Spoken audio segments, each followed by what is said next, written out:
Hola a todos, en este podcast quiero tratar el tema de la productividad de una forma que seguramente no has escuchado nunca. Puede ser que conozcas algunos, incluso todos los conceptos que vaya a nombrar, pero los he ordenado de una forma sistemática que creo que forma un sistema que te puede aportar muchísimo. Así que si te interesa la productividad, quieres saber cómo hacer más con menos tiempo y cómo integrar esta productividad extrema con altos niveles de felicidad, es decir, que ser productivo no venga a costa de tu salud física y mental, quédate porque esto te va a sorprender. Pero antes de entrar en el contenido te quiero poner un poco en contexto y explicarte por qué estoy grabando este podcast. Hace tiempo que vengo comentando la idea de volver al formato podcast, no solo volver al formato podcast porque en realidad voy a seguir haciendo vídeos y de hecho voy a publicar muchos vídeos hablando directamente a la cámara, pero me gusta el formato podcast básicamente porque lo puedo grabar desnudo y porque a ti te permite hacer tu día a día mientras escuchas el contenido. Lo que quiero hacer es crear algo sistemático con personas muy involucradas. Quiero crear un podcast con todas las temáticas que has estado viendo en mi canal en los últimos años, no limitarme únicamente al NoFap, sino dar un paso adelante, porque creo que el NoFap es algo que todo hombre tiene que aprender, por supuesto, pero hay que pasar página. Y que una vez lo dominas, pues hay que aplicarlo a toda tu vida y progresar en cualquiera que sean tus objetivos. No me gustaría crear contenido de entretenimiento ni de motivación. Quiero crear contenido útil que apliques. Lamentablemente el medio es el mensaje y eso quiere decir que cada vez que elaboro una pieza de contenido de gran extensión, y cuando digo gran extensión me refiero a más de 5 minutos, yo compruebo de forma innegable que parte de mi audiencia pues no le da demasiada importancia. De hecho, ya he comentado varias veces que normalmente de 20 minutos de mis vídeos la gente de media consume 6 o 7. No es solo que obviamente hay personas que abren el vídeo y ven que no es interesante y lo cierran, por lo tanto la media baja, sino que yo me di cuenta de que se hacen muchísimas preguntas que están contestadas en los vídeos porque la gente no es capaz de pasar de los primeros minutos. La lógica a partir de la cual funciona YouTube se basa en la velocidad y la cantidad. A mí no me importa adaptarme porque tengo mucho que agradecer a YouTube y a la audiencia que tengo aquí sobre todo, pero eso no significa que no pueda hacer otras cosas. Y a mí me gustaría invertir en un proyecto donde los números no importen tanto como el impacto real que tenga mi contenido en las personas. Pero como sé cómo funciona la mente humana, sé que lo que es muy fácilmente accesible no lo valora nadie. Incluso aunque mi contenido te parezca muy interesante, si no tienes que hacer absolutamente nada para acceder a él inconscientemente, no le vas a dar demasiada importancia y por lo tanto es menos probable que aproveches el 100% del contenido. Y como confío en que el contenido que voy a crear en estos podcasts es de altísima calidad, pues he decidido crear una pequeña barrera de entrada. Así que todos los podcasts que grabaré en adelante, bueno, todos no, todos los de este estilo, van a estar subidos en mi perfil de Patreon y podrás acceder a todos ellos por una pequeña cantidad mensual que va a ser simbólica. Lo que voy a hacer es que voy a pedir la participación de todos los patrocinadores que finalmente queráis formar parte de este proyecto y todas las sugerencias acerca de los temas que queráis que trate las voy a someter a votación con vosotros mismos, de forma que voy a priorizar los temas y contenidos que más me enviéis. Quiero que este podcast que vas a escuchar sirva como una prueba de más o menos el tipo de contenido que vas a poder encontrar en mi Patreon, una muestra de la profundidad con la que voy a tratar los temas, el formato que van a tener estos programas. Y si consideras que son algo que te puede aportar, pues te dejo en el primer comentario, el cual voy a fijar el enlace para que te conviertas en mi patrocinador, y ya te digo que va a ser un precio simbólico, pero quiero establecer esa barrera de entrada porque no me importa para este proyecto concretamente tanto la cantidad sino la calidad. Así que vamos a ponernos manos a la obra para dar 1000 vueltas de tuerca a este tema, que es el tema de la productividad. Como siempre que analizo un tema en profundidad, me gusta primero navegar por la periferia, aclarar conceptos que estén asociados y básicamente sacudir un poco tu red de creencias para que entiendas desde una perspectiva nueva cómo te quiero plantear un concepto que tú seguramente ya conoces o sobre el que ya tienes unas reflexiones previas y unas nociones previas. porque si nuestra mente da por hecho que ya conoce algo, normalmente desconecta, y esto es algo que nuestra mente hace engañándonos para que ahorremos energía. Si tú ya has invertido energía en aprender algo, ¿por qué vas a volver a invertir energía? Tu cerebro consume tantas calorías que va a gastar esfuerzos limitados en repasar algo que ya conoces. Así que te voy a llevar primero por un camino alternativo para luego replanteártelo y que tu cerebro esté más abierto a dejarse impactar. Vamos a empezar por la productividad, o más bien por su opuesto. Normalmente nosotros tenemos interiorizado el patrón de esfuerzo-recompensa. Eso quiere decir que nuestro cerebro va a admitir hacer esfuerzos en cosas que nos produzcan recompensas. Si nuestro cerebro espera una recompensa, entonces haremos cualquier cosa para obtenerla. El problema es que conforme hemos tenido a nuestra disposición todo tipo de recompensas, conforme acceder a recompensas se ha ido haciendo históricamente más fácil, este patrón ha dejado de funcionar como debería. Los supermercados de hoy en día, Internet, son depósitos ilimitados de recompensas al alcance de cualquiera, por no hablar de la pornografía y la masturbación. Ahora bien, para justificar las recompensas que nos damos, nuestro cerebro utiliza, entre otros, un mecanismo que es el de las licencias morales. Seguramente tú hayas incurrido en este sesgo, en este error más de una vez. Pongamos que has estado varias horas trabajando, preparando un examen, y después de cumplir tus objetivos del día decides que puedes ponerte a ver una serie de televisión porque has invertido mucho esfuerzo en estudiar y te lo mereces. Pero si lo piensas bien, no hay ninguna conexión lógica, no hay ninguna conexión de esfuerzo-recompensa entre estudiar un examen de matemáticas y consumir contenido televisivo. En un ambiente natural, la recompensa de, por ejemplo, caminar 6 kilómetros por la montaña podría ser, por ejemplo, acceder a agua fresca. La recompensa se sigue del esfuerzo naturalmente. Pero ¿qué conexión hay entre estudiar matemáticas y consumir una serie de policías, por ejemplo? No hay ninguna. La has creado tú en tu mente como una justificación para darte una recompensa que no está lógicamente asociada con el esfuerzo que has hecho. Si analizamos exactamente cuál sería la recompensa natural a estudiar por un examen de matemáticas, esa recompensa sería la satisfacción de aprobar ese examen y de avanzar en tu carrera académica. Así que date cuenta de lo que has hecho. En realidad lo que has hecho ha sido añadir una recompensa adicional a tu esfuerzo y encima la has puesto temporalmente antes de la recompensa real. Esto te entrena para buscar recompensas a un plazo menor. Así que lo que debemos entender es que los esfuerzos que tú hagas deben estar recompensados en su debido tiempo y eso no depende de ti. No debes intervenir en el circuito natural de recompensa de tus esfuerzos. De hecho, fíjate que los sistemas naturales, por ejemplo, tu cuerpo está preparado para esto. Piensa, por ejemplo, que las comidas trampa de muchas programaciones de entrenamiento consisten en que, si tú te programas una comida trampa, por ejemplo, el domingo y puedes comer lo que quieras, estás alterando el circuito natural de recompensa del ejercicio. Es mucho más inteligente, a mi juicio, si tienes un alimento que quieras consumir y que no es el óptimo para tu dieta, lo incluyas después de una sesión intensa de ejercicio, porque tu cuerpo, de hecho, está preparado para procesar de manera más óptima o de una manera distinta los nutrientes que le das después de ejercicio intenso. Tu cuerpo no tiene ni idea de que los seres humanos hemos creado un concepto que es el concepto de domingo.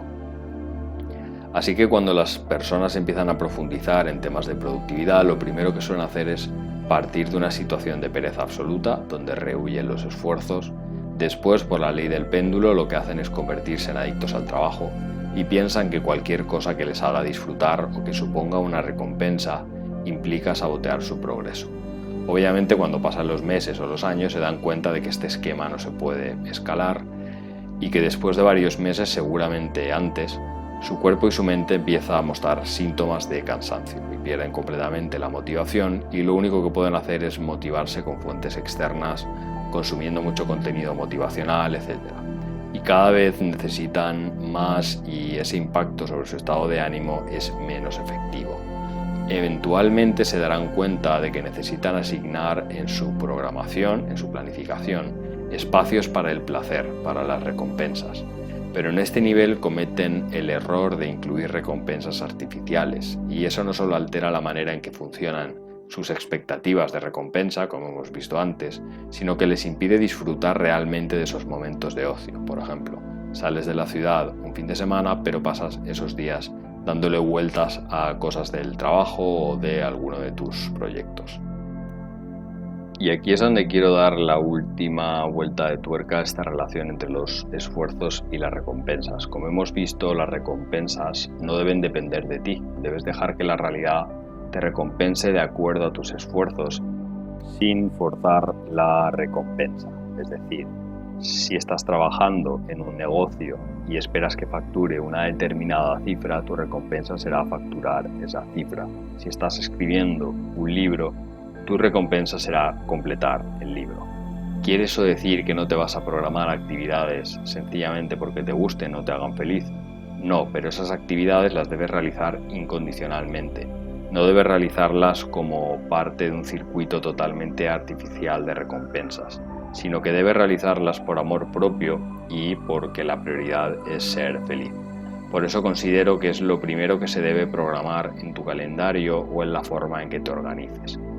De hecho, uno de los rasgos que tienen en común los mejores estudiantes de todo el mundo, y se han hecho estudios sobre esto, es que ellos programan primero las actividades de ocio, programan primero sus viajes o sus reuniones familiares y, por si te lo estás preguntando, otras dos cosas que también hacen los mejores estudiantes del mundo son simulacros de examen y tomarse las clases como repasos. Esto quiere decir que cuando van a una clase ellos ya han estudiado el tema por su cuenta, de forma que lo que el profesor va a decir no va a ser nuevo para ellos, sencillamente va a reforzar y ampliar lo que ya han estudiado. Y esto además les sirve para hacer intervenciones en clase y que el profesor tenga una mejor impresión de ellos. Creo que por ahora habrás podido entender que uno de los principales obstáculos a la hora de ser realmente productivo es partir de un esquema de esfuerzo y recompensa totalmente falso, totalmente ilusorio. En lugar de darte caprichos que no te mereces, asigna tiempo a esas actividades que te llenan, que te relajan y que te hacen feliz. Lo primero que deberías hacer, si no tienes totalmente claro cuáles son estas actividades, es hacer una lista. Si no eres capaz de nombrar 10 cosas que cumplan estos requisitos, realmente necesitas trabajar en ti mismo. Pausa este podcast, toma un lápiz y un papel y empieza a pensar en lo que te gusta de verdad. Bien, el primer fundamento erróneo, por tanto, tal y como hemos visto, es tener un esquema de esfuerzo-recompensa totalmente artificial. El segundo error, muy extendido, es confundir estar ocupado con ser productivo. Hace un par de meses envié un trabajo para la universidad, lo hice adelantándome mucho a la fecha final de entrega. De hecho, lo hice un par de días después de que se nos asignase esa tarea. Y el profesor me respondió que se notaba que mi trabajo no tenía demasiado trabajo. Me dijo que mi artículo no tenía demasiado trabajo. Y yo te pregunto, ¿por qué las cosas deben ser difíciles? ¿Por qué hace falta que se trasluzca el esfuerzo en el trabajo? ¿Por qué identificamos el esfuerzo con el resultado? Este profesor no pudo ver que, por ejemplo, yo ya conocía el tema del que estaba hablando porque ya lo había estudiado previamente, y tampoco se planteó que quizás para mí ese trabajo era una prioridad y por eso lo había entregado tan rápido. Lo único que pudo ver es la fecha de entrega y a partir de ahí dedujo que yo no había dedicado el suficiente esfuerzo al trabajo. ¿Por qué? Porque este profesor estaba confundiendo estar ocupado con ser productivo. Debemos entender que el concepto clave detrás de la productividad es la eficiencia. Si yo tardo 1 hora en escribir 100 páginas y tú tardas 6 horas en escribir 300, al final del día tú has escrito más páginas y tú te has esforzado más, pero yo he sido más productivo. Quiero que veas que este segundo sesgo que tenemos en realidad se basa en un acierto, porque necesitamos un proxy, un indicador para poder predecir cuál va a ser el resultado de nuestro esfuerzo, la recompensa a nuestro esfuerzo. Y como no podemos ver el futuro y saber exactamente cuál va a ser la recompensa y cuándo va a llegar, utilizamos datos que sí que tenemos en el presente. Y uno de esos datos es el esfuerzo percibido. La mayoría de personas nunca alcanzan niveles altos de productividad porque tienen asociada la productividad con una determinada sensación fisiológica. Si les enseñas un sistema nuevo que les haga más productivos, se quedan con la sensación de que no han hecho lo suficiente. Entonces lo que debemos hacer es fijarnos en los datos adecuados. En el ejemplo de los 2 escritores que te he puesto, El dato adecuado es el que me permita calcular la eficiencia, es decir, las páginas por hora. Por supuesto, dando por hecho que la calidad sea la misma en los dos casos. Si te fijas en los datos inadecuados, como por ejemplo tu cansancio y tu agotamiento, jamás vas a aumentar tu productividad y sencillamente te vas a agotar antes y te vas a limitar.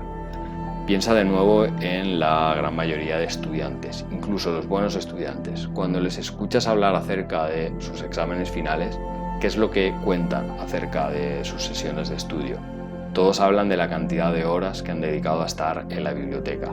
Rara vez encuentras a alguien que te hable de las métricas que realmente importan, de aquellas que reflejan la eficiencia, es decir, cuánto he aprendido por cada hora dedicada. De este segundo error se derivan otros. Por ejemplo, ¿cómo progresamos a partir de esta suposición errónea? La persona que confunde el esfuerzo con la productividad, lo que se va a preguntar es ¿cómo puedo liberar más horas del día para estudiar más horas? Poco a poco irá eliminando otras actividades que considera menos importantes y que le van a lastrar a largo plazo. Dejan de hacer deporte, lo cual afecta su rendimiento cognitivo, comen comida procesada o comida basura con el mismo resultado, duermen menos horas con el mismo resultado y al final consiguen rascar un par de horas más para su estudio, pero son menos eficientes. En cambio, una persona que se basa en el concepto de eficiencia se va a hacer una pregunta distinta: ¿cómo puedo obtener mayores resultados con menos esfuerzo? Esta pregunta normalmente se confunde con la pereza, pero si le propones a una de estas personas que estudia 12 horas al día que se esfuerce para encontrar un sistema más eficiente, te dirá que no lo va a hacer. Y esto nos permite entender que la pereza es simplemente algo universal, pero sencillamente se manifiesta de forma distinta según tus valores centrales. Si tú quieres disponer de más tiempo y ser más eficiente, la pereza te estimula a encontrar los sistemas más productivos. Si tú tienes interiorizado que a mayor esfuerzo percibido, mayor recompensa, la pereza te impide que te replantes tu forma de trabajar. Uno de los pequeños inconvenientes de esto consiste en que como la mayoría de personas viven este error de confundir el esfuerzo con la productividad, pues seguramente te juzguen cuando hagas lo contrario. Cuando vean tus resultados seguramente se consuelen diciendo que tienes una mente privilegiada o que tienes mucha suerte. Seguramente conozcas todo lo que te estoy diciendo de primera mano si trabajas en una oficina. Imagínate que das con una manera de terminar con el trabajo que normalmente te cuesta 8 horas en 4 horas, es decir, en la mitad de tiempo. Y que cuando llega tu jefe te vayas sentado relajadamente. Seguramente pensará que no estás siendo productivo y te tenga por un mal trabajador. No importa que le expliques que has hecho exactamente lo mismo que están haciendo los demás, pero en la mitad de tiempo. De hecho, en una empresa normalmente es más útil aparentar que estás ocupado a ser realmente productivo, sobre todo porque no suele haber implantados mecanismos para saber quién produce realmente. Entonces, una vez que nos hemos mentalizado para dejar de confundir ser productivos con estar ocupados, ¿cómo conseguimos ser productivos? Debemos distinguir 3 componentes de la productividad. El primero es el esfuerzo.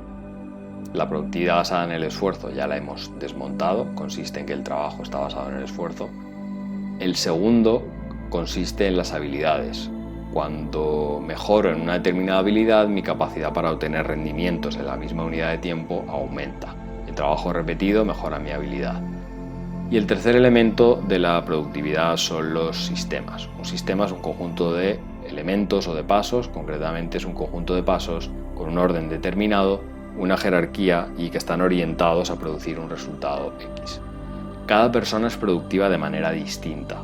Hay personas que se enfocan en simplemente esforzarse más. Hay unas pocas que entienden que adquirir nuevas habilidades o mejorar las que tienen les permite ser más productivos con el mismo esfuerzo o menos. Y hay muy pocos que comprenden que implementar nuevos sistemas aumenta la productividad de forma exponencial y a corto plazo. Es lo que se llama afilar el hacha.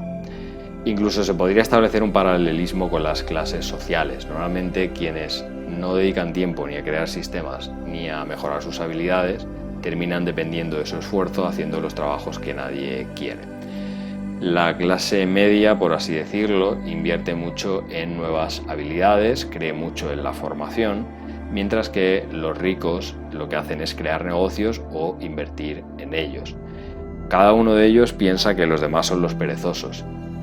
Después de este rodeo ya podemos analizar las tareas que ejecutamos a diario y preguntarnos cuál de estos 3 factores es al que damos más importancia.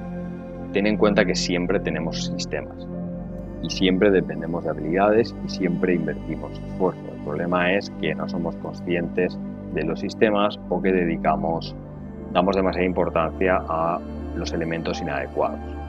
Por ejemplo, la mayoría de estudiantes tienen un sistema para estudiar, pero no tienen sistemas para redactar trabajos, por ejemplo. O tienen un sistema para estudiar que ni siquiera saben cuál es y se dedican a improvisar. Generalmente no siguen su propio sistema de forma coherente porque, como digo, no son conscientes del mismo. Si no eres consciente de tu sistema, si no lo puedes describir paso a paso, no lo puedes medir ni lo puedes corregir. Así que lo más común es invertir en más y más esfuerzo. Y cuando el esfuerzo no da más de sí, pues a lo mejor inviertes en una habilidad nueva, te apuntas a una academia y tienes como mucho una ligera mejora. Lo que hay que hacer es justo lo contrario, empezar por configurar un sistema más eficiente. Y después de multiplicar tu productividad de esa manera, cuando ya agotes las posibilidades de los nuevos sistemas y ya no puedas crear un sistema nuevo con las habilidades actuales, lo que haces es adquirir la habilidad que te permita crear un mayor número de sistemas nuevos. Te voy a poner un ejemplo de lectura eficiente. Leer en una semana 3 libros sobre el mismo tema es mucho más eficiente que leer 3 libros de temas distintos. Combinar el formato en audio con el formato visual es mucho más eficiente que limitarte al libro físico. Estos son ejemplos tontos, pero son sencillos cambios de sistema que mejoran la productividad de un día para otro. Otro ejemplo completamente sencillo que marca la diferencia. Si tú, por ejemplo, quieres cocinar varios platos a la vez, no tiene sentido que cocines aquello que vas a hacer a la sartén y que luego empieces a hornear, por ejemplo. Lo más lógico es que primero horneas, dejas el horno funcionando y te pones con el resto de alimentos. Y esto que parece tan sencillo a la hora de cocinar y que casi nadie hace, es un error que se comete muchísimo, por ejemplo, a la hora de crear negocios. Cuando tú creas un negocio, hay cosas que no dependen de ti, que son, por ejemplo, burocracia o que son cosas que tienes que externalizar. Por lo tanto, te tienes que enfocar en encargar esas cosas a otras personas o en iniciar el trámite burocrático lo antes posible, porque mientras cumples los plazos y otra persona trabaja en eso, tú puedes trabajar en los componentes de tu negocio que dependen 100% de ti. Si tú preparas todo tu negocio y cuando lo tienes todo listo, te pones a pedir los permisos y lo que necesites que te hagan otras personas, pues estarás esperando con los brazos cruzados los días que tarde. Y sí, este es un ejemplo de error que yo mismo cometí. Vamos a tratar en profundidad este punto de los sistemas porque me parece el más importante, el más complejo, el que vas a poder implementar de forma más rápida. Obviamente cada uno de vosotros va a aplicar estos principios de forma distinta y el problema de crear modelos abstractos es que a veces cuando los aplicas a cosas concretas no terminan de encajar, pero como no sé exactamente lo que haces tú, no puedo darte instrucciones más específicas y de hecho creo que no es útil. Creo que es útil que conozcas los principios y luego tú los apliques y crees tu propio método. Pero también te voy a poner varios ejemplos para que tú entiendas todo mucho mejor. Bien, lo primero a la hora de crear un sistema es definir claramente los pasos. Piensa en esto como una receta. Lo mejor de los sistemas es que al no estar basados en el esfuerzo, todas las sensaciones negativas asociadas al trabajo no las vas a tener. Muchas veces la ansiedad que siente un estudiante, por ejemplo, es que no sabe qué hacer en siguiente lugar, no sabe cuál es el siguiente pequeño paso. Cuando no sabes cuál es el siguiente paso, tu cerebro lo único que ve es toda la tarea que tienes por delante y ahí entra la ansiedad. Lo segundo es eliminar los pasos que no son esenciales. Muchas veces cuando queremos crear un sistema añadimos pasos pues por convención y no nos damos cuenta de que no son esenciales. Esto te hará plantearte qué es lo que es realmente importante en tu sistema. Para esto puedes tratar de plantearte si sería posible obtener un resultado satisfactorio eliminando uno de los pasos. Simplemente te imaginas cómo va a ser ese proceso si eliminas uno de los pasos. Y esto te va a mostrar que hay pasos que no son esenciales, aunque tú pensabas que lo eran, o que lo esencial no es ese paso en concreto, sino algo más específico dentro de ese paso. Por ejemplo, cuando yo intenté desarrollar un sistema para crear trabajos académicos de forma rápida, me di cuenta de que no me hacía falta leer la bibliografía. Mi sistema antes consistía precisamente en seleccionar bibliografía, leerla, subrayarla, agrupar la información parecida, etc. Pero me di cuenta de que no necesitaba leer la bibliografía, sino que necesitaba identificar los extractos importantes de cada uno de los elementos de la bibliografía. Y eso no es lo mismo y en conjunto ahorra muchísimo tiempo y trabajo. Así que, por ejemplo, si quiero crear un sistema para limpiar la casa, lo que haría sería describir una serie de pasos para limpiar la casa y en una lista de todos esos pasos analizo cuáles son esenciales o cuáles no. Hay preguntas que te puedes hacer para identificar pasos esenciales o prescindibles. Por ejemplo, ¿qué sistema crearía si me fuese imposible realizar X paso? Por ejemplo, dentro de un sistema que creé para cocinar todos los alimentos a comer durante el día en una sola vez, me pregunté ¿cómo cocinaría el pescado si no pudiese usar una sartén? Básicamente los pasos de mi sistema tenían que ver con los distintos electrodomésticos que podía utilizar a la vez. Así que pensé, bueno, si no tuviese sartén lo que haría sería cocinar el pescado al vapor. Y eso me dio la idea de cocinar el pescado con los vapores de otro alimento que estaba hirviendo. Así que me di cuenta de que ese paso no era esencial. Otras preguntas que te puedes hacer es ¿qué ocurre con tu sistema cuando lo escalas? Es decir, si en lugar de producir 1 tuvieses que producir 3 o 10, ¿cuál de los pasos del sistema fallaría primero y por qué? Eso suele indicar que hay algo que no es esencial y que te lastra. El siguiente elemento de un sistema es el orden de los pasos. Aquí, como has visto, el orden de los factores sí que altera el producto. Una vez hemos identificado los pasos esenciales, conviene encontrar la combinación perfecta, la combinación más adecuada. Y esto parece fácil, pero precisamente porque damos por hecho que es tan fácil nos perdemos grandes oportunidades. Todo el mundo se da cuenta, por ejemplo, de lo que te he explicado, de poner el hornear primero lo que estás cocinando, pero pocos se dan cuenta del mismo error en los negocios, el ejemplo del negocio que te he puesto. Sí que normalmente quieres empezar con aquello que no depende completamente de ti. Hay veces que todos los pasos dependerán completamente de ti, pero hay veces que no. Y aquí hay un truco y es precisamente hacer que no dependan de ti, es decir, delegar y automatizar. Por ejemplo, yo me di cuenta de que básicamente en los trabajos académicos hay 7 tipos de párrafos. Hay 7 tipos de párrafos distintos que puedes encontrar en un trabajo académico, así que lo que hice fue asignar un número a cada tipo de párrafo y generar aleatoriamente, con un generador aleatorio online, generar aleatoriamente el estilo de los párrafos para no tener que pensar yo en la estructura textual del trabajo. Yo pensaba en la estructura temática, pero no en el estilo del trabajo. Y de esa manera yo sabía exactamente qué tipo de párrafo debía escribir a continuación y me ahorraba mucho tiempo. Antes dedicaba a pensar qué tipo de párrafo iba a escribir y cómo lo iba a empezar. Para elegir qué vas a vestir, por ejemplo, puedes basarte en un blog o en una revista o un influencer que te guste. Entonces trata de pensar cómo automatizar las tareas y cómo externalizar esas tareas, las que se puedan. Obviamente si pones dinero, pues es todo mucho más fácil. Un muy buen método para comprobar sin especular, es decir, comprobar realmente cuál es el orden de los pasos que va a ser el más productivo, es sencillamente experimentar. Hay un método para crear empresas, que es el método Lean Startup, donde básicamente te dicen que crees un producto mínimo viable.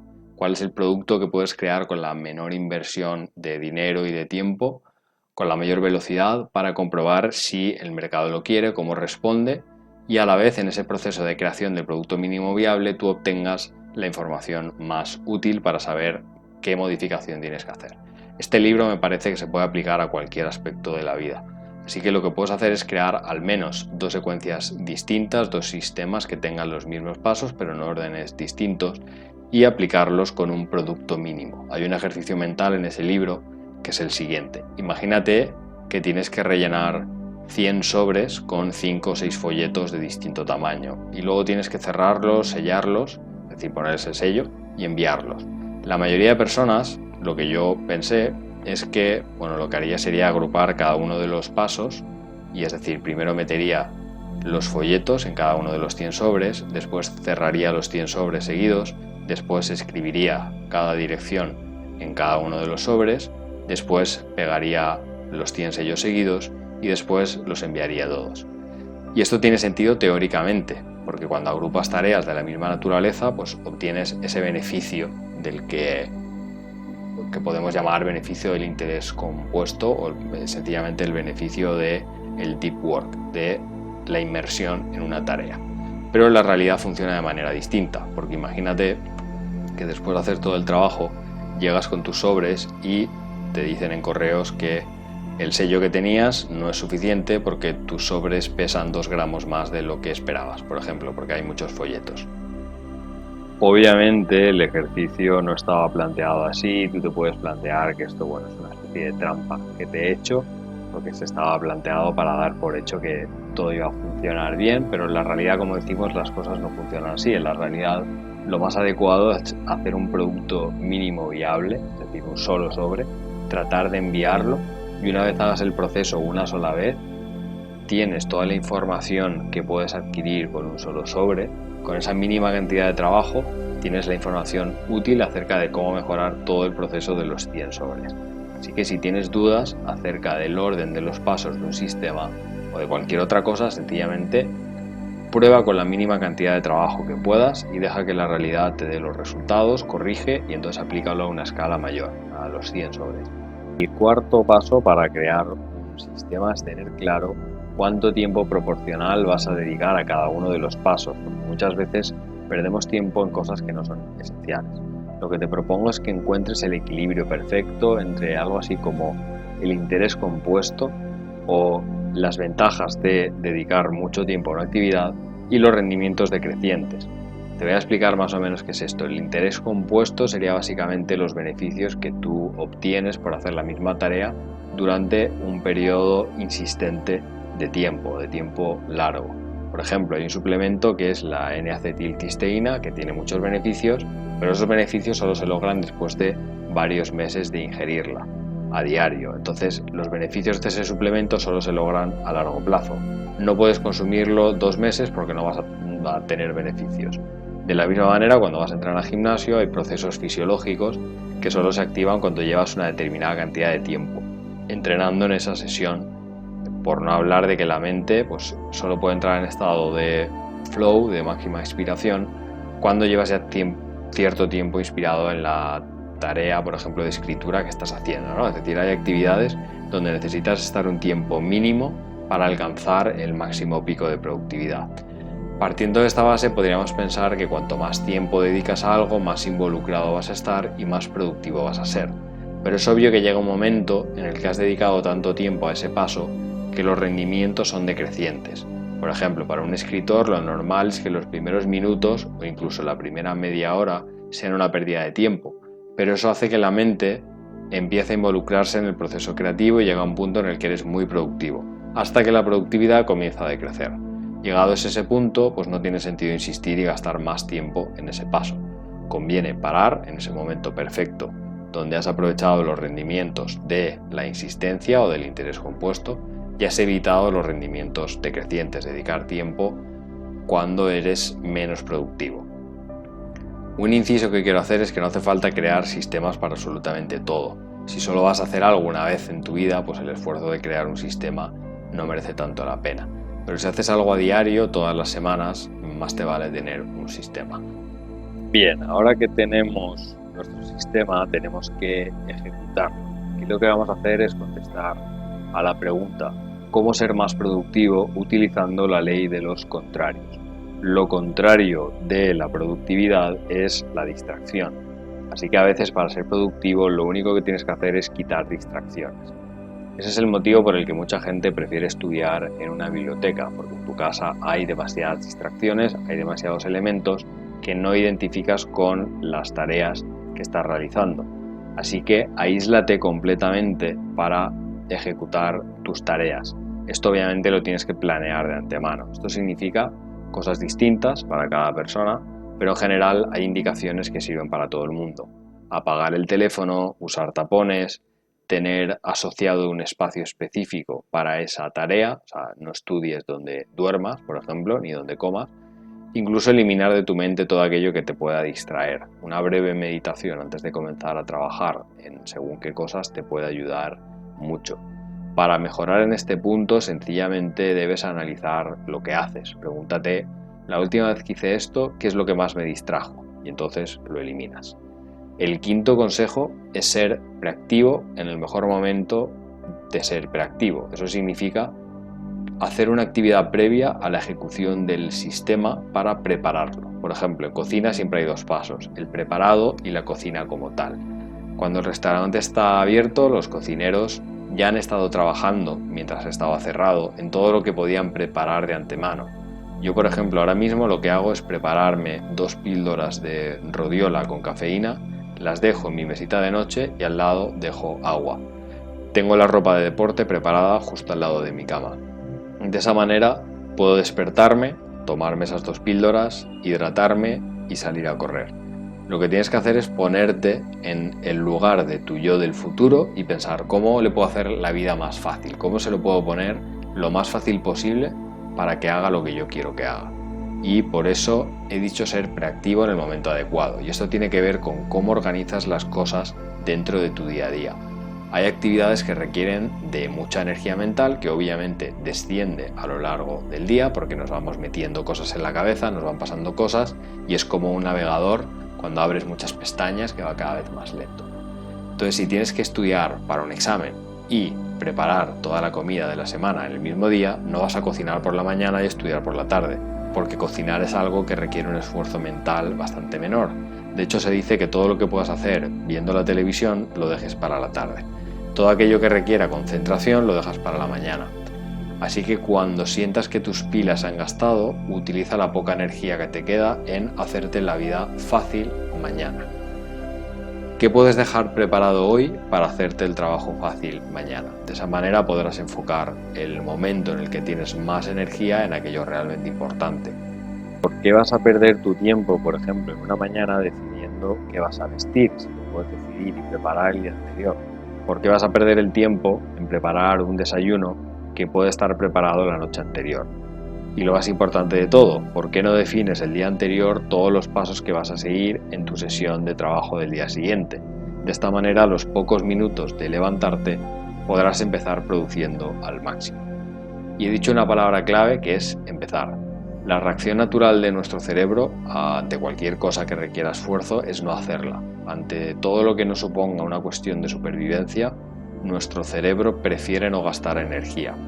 Sin embargo, si nosotros insistimos y somos capaces de enfocar a nuestro cerebro en una tarea concreta durante apenas 5 minutos, de repente toda esa pereza se va y nuestro cerebro empieza a involucrarse con la tarea. Es como hacerle entender a la fuerza que eso que estamos haciendo sí que es importante. Una especie de lógica inversa que utiliza el cerebro. Si estamos dedicando tiempo a algo, entonces debe ser importante, por lo tanto voy a poner mis recursos aquí. Es importante que tengas esto en cuenta a la hora de ejecutar los sistemas. Por ejemplo, mi sistema para escribir literatura consistía en empezar escribiendo un soneto que era además de tipo humorístico. Y esto me tomaba 5 o 10 minutos. Pero con esto conseguía 2 cosas. En primer lugar, el humor hace que tu mente se desinhiba, lo cual es bueno para cualquier actividad creativa.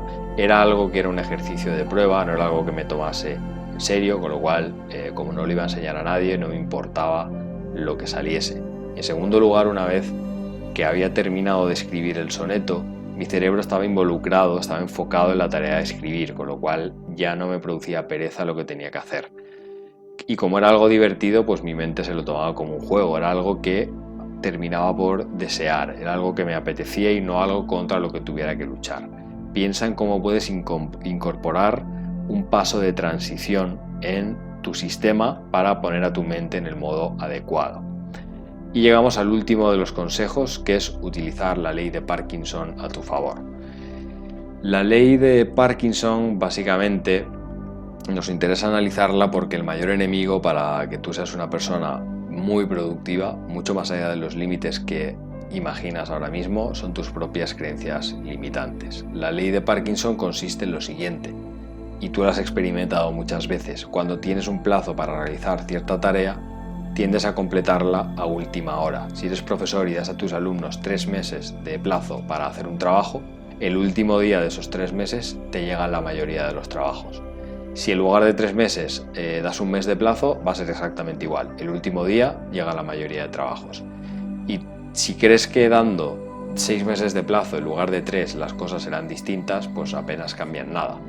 Esto tiene que ver con esa naturaleza perezosa del cerebro que tiende a posponer lo que no tiene que ver estrictamente con la supervivencia. Solo cuando te empieza a entrar el miedo en el cuerpo y ves que no tienes alternativa, entonces tu cerebro se pone a trabajar porque huele el peligro. Por lo tanto, tengamos un mes, 3 o 6 de plazo, los trabajos tendrán exactamente la misma calidad y se entregarán a última hora. Ahora vamos a hacer un ejercicio. Quiero que, si no lo tienes ya organizado, organices tu siguiente semana. Puedes utilizar aplicaciones, el calendario de Google, puedes hacerlo en papel, lo que quieras. Sencillamente organízate la semana siguiente de lunes a domingo. Puedes utilizar algunas de las cuestiones que hemos ido tratando en este podcast. Por ejemplo, señala primero qué cosas vas a hacer por amor propio en tu tiempo libre.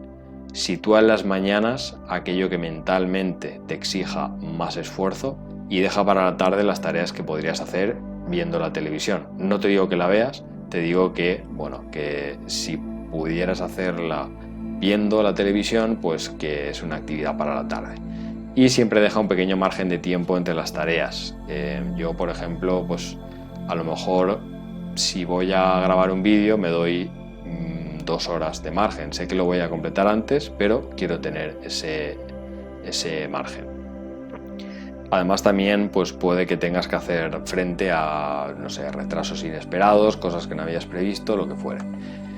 Y ten en cuenta que hemos dicho que hay que utilizar las tardes para ser preactivos. No te olvides de determinar en qué lugar vas a ejecutar las tareas y cómo te vas a proteger de las distracciones.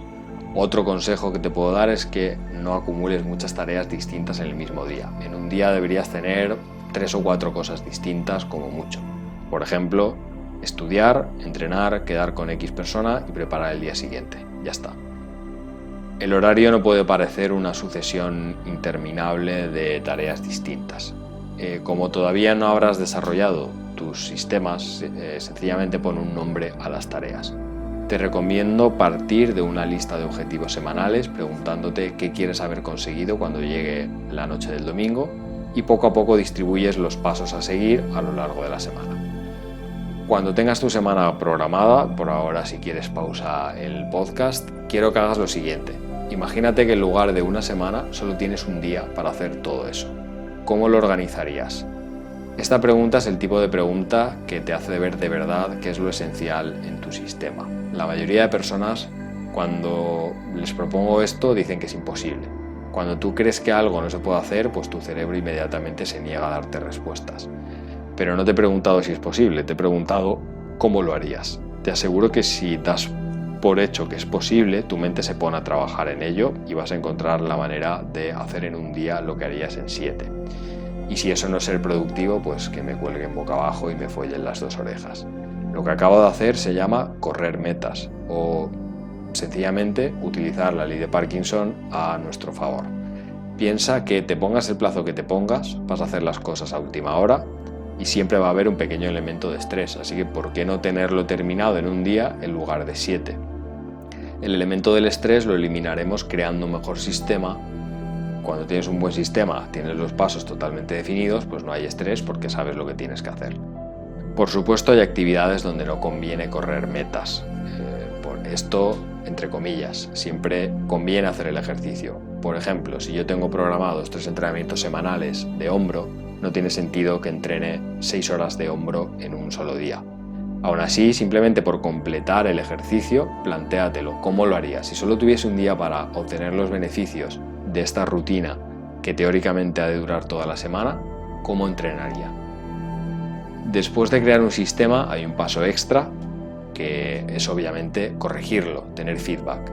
Siempre que sea posible es mejor corregirlo poco a poco, porque normalmente los sistemas requieren de un pequeño periodo de adaptación y si no lo respetas seguramente estás echando un sistema muy bueno por la borda, pero te tienes que acostumbrar a él. Es mejor hacer pequeños ajustes que hacer revoluciones. Siempre pregúntate si puedes mejorar el rendimiento de tu sistema haciendo pequeños ajustes, por ejemplo, mejorando el eslabón más débil, el punto donde has perdido más tiempo, el punto donde te has atascado, etc. Quizás con el tiempo te des cuenta de que lo que necesites es un sistema nuevo, pero primero conviene corregirlo. Bien, espero que te haya sido de utilidad este podcast, sobre todo espero que hayas tomado nota y lo puedas aplicar. Y de hecho me encantaría que me comentases qué sistemas has creado a partir de lo que has escuchado aquí o cómo piensas aplicar lo que has aprendido.